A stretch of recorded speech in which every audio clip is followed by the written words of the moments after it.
Hello, good morning all of you. कल हमने आपको कबीरदास जी के साखियाँ पढ़ाई थी और उनका अर्थ बताया था। आज हम आपको क्वेश्चन आंसर करवाने जा रहे हैं। आप ध्यान से इनके क्वेश्चन आंसर कीजिए।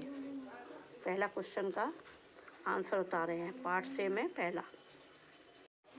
हेलो, पहले का आंसर है, लिखिए, तलवार का महत्व होता है, म्यान का नहीं।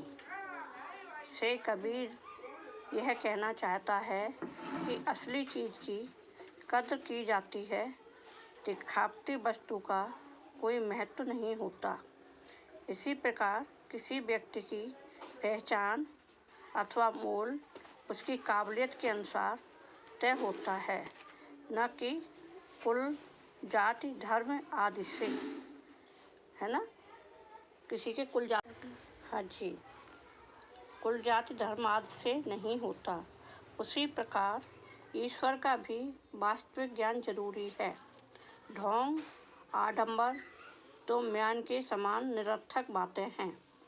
असली ब्रह्म को पहचानो और उसी को स्वीकार करो, है ना। मतलब परमात्मा को जानो। उसके लिए ज़रूरी नहीं है कि हम माला लेकर जाप करें या पूजा पाठ करें। हाँ, हमारा मन पवित्र होता है और हम उसको याद करते हैं तो ज़रूर हमें उसकी जानकारी हो जाती है। ठीक, अब आपको दूसरे पढ़ने चलते हैं। कबीरदास जी दूसरे वाले का आंसर बोल रहे हैं। कबीरदास जी इस पंक्ति के द्वारा यह कहना चाहते हैं कि भगवान का स्मरण एकाग्रचित्त होकर करना चाहिए। इस साखी के द्वारा कबीर केवल माला फेरने से ईश्वर की उपासना नहीं होती, यह एक ढोंग होता है। ईश्वर की उपासना सच्चे मन से की जाती है। अपने मन को ईश्वर में लगाना होता है, तब हम ईश्वर की आराधना अच्छे से कर सकते हैं। अन्यथा सारा ढोंग दिखता है और ना हमें ईश्वर की प्राप्ति हो सकती है। हाँ जी, थर्ड वाले को बोल रहे हैं हम आपको, ध्यान से दें थर्ड क्वेश्चन का आंसर। घास का अर्थ है पैरों में रहने वाली छोटी वस्तु। कबीर अपने दोहे में उस घास तक की निंदा करने से मना करते हैं जो हमारे पैरों के तले होती है। कबीर के दोहे में घास का विशेष अर्थ है। यह घास दबे कुचले व्यक्तियों का प्रतीक है। कबीर के दोहे का संदेश यही है कि प्राणी या व्यक्ति चाहे कितना भी छोटा हो, उसे तुच्छ समझकर उसकी निंदा नहीं करनी चाहिए। हमें सबका सम्मान करना चाहिए। ये आपका तीसरा हो गया। अब हम चलते हैं आपको चौथे की ओर। चौथे में केवल आपको एक दो वो लिखना है, साखी। जग में बैरी कोई नहीं जो मन शीतल होय। दो पंक्ति बोलनी है। जग में बैरी कोई नहीं मन शीतल होय, या आपा को डार दे दया करे सब कोई। ये यहाँ पर दोहा दिया है, केवल इसको ही लिखना है। इसके बाद आपको हम पांचवें क्वेश्चन बता रहे हैं। पांचवें का क्वेश्चन है, पूरा ये लिखेंगे, या आपा को डार दे दया करे सब कोई, ऐसी वाणी बोलिए मन का आपा खोए, है ना। इसके बाद आप ऐसे डैश डैश करके लिखेंगे, या आपा को डैश डैश आपा खोए। इन दो पंक्तियों में आपा को छोड़ देने की बात कही है। यहाँ आपा का अर्थ अहंकार से लिया गया है। आपा का अर्थ घमंड होता है। हमें घमंड नहीं करना चाहिए। अतः हमें घमंड का त्याग करके ही हम ईश्वर को प्राप्त कर सकते हैं। अब चलते हैं 6 पर। 6 वाले का आंसर लिखें।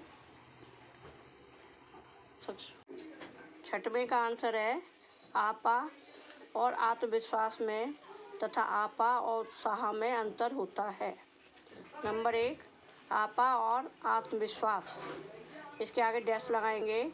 आपा का अर्थ है अहंकार, जबकि आत्मविश्वास का अर्थ है अपने ऊपर विश्वास।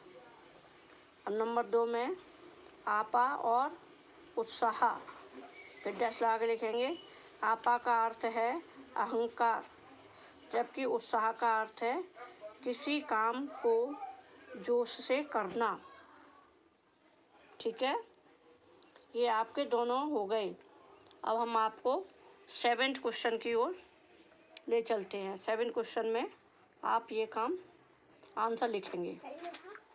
आगे देखिए तो पता चलेगी। आवत गारी 7वें का है। आवत गारी एक है, उलट होए अनेक, कहे कबीर नहीं उलटिए, वही एक की एक है। ये 7वें का आंसर है। मनुष्य जी लिखेंगे आप। उसके बाद मनुष्य एक समान होने के लिए सबकी सोच एक समान होना आवश्यक है। ठीक है, तो ये वाला आपको साखी लिखनी है। आवत गारी एक है, उलट होए अनेक, कहे कबीर नहीं उलटिए, वही एक की एक। बस यही लिखना है। उसके बाद आगे चलते हैं। अब 8वें क्वेश्चन का आंसर बोल रहे हैं। कबीर के दोहों को साखी इसलिए कहा जाता है क्योंकि उनमें श्रोता को गवाह बनाकर साक्षात ज्ञान दिया जाता है। श्रोता मतलब सुनने वाला। कबीर समाज में फैली कुरीतियों, जातीय भावनाओं और बाह्य आडंबरों को इस ज्ञान द्वारा समाप्त करना चाहते थे। हैं कबीरदास जी जो साखियाँ हैं वो सीधा हमें ज्ञान देती हैं। हम उनको सुनते हैं और हमें उनसे ज्ञान प्राप्त होता है। किसी के बीच में कोई किसी के बात नहीं है। ये आपके 8 क्वेश्चन हो गए। अब आते हैं भाषा की बात पर। इसमें पाठ से आगे और पाठ से आगे दोनों के क्वेश्चन हो गए हैं, है ना। अब भाषा पे आते हैं। पहला क्वेश्चन है भाषा का। इसमें लिखना है ज्ञान। ज्ञान गलत लिखा है, जैसे लिखा है वैसे लिखेंगे ज्ञान, और आगे सही ज्ञान लिखेंगे ज्ञान। जीभ, पाँव, तले, आँख, बड़ी।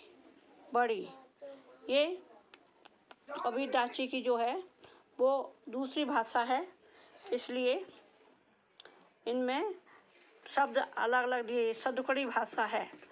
देखते कबीरदास जी ने अपनी साखी को है सदुकड़ी भाषा में लिखा है, इसलिए वो भाषा अलग होती है और उसकी मीनिंग जो है वो हमने आपको बता दी। जैसे ज्ञान तो ज्ञान, है ना। इस तरह से आपको ये 5-6 मीनिंग है, 6 मीनिंग है, इनको आपको लिखना है और वीडियो ऑन करके आप देख सकते हैं, आपको पता चल जाएगा।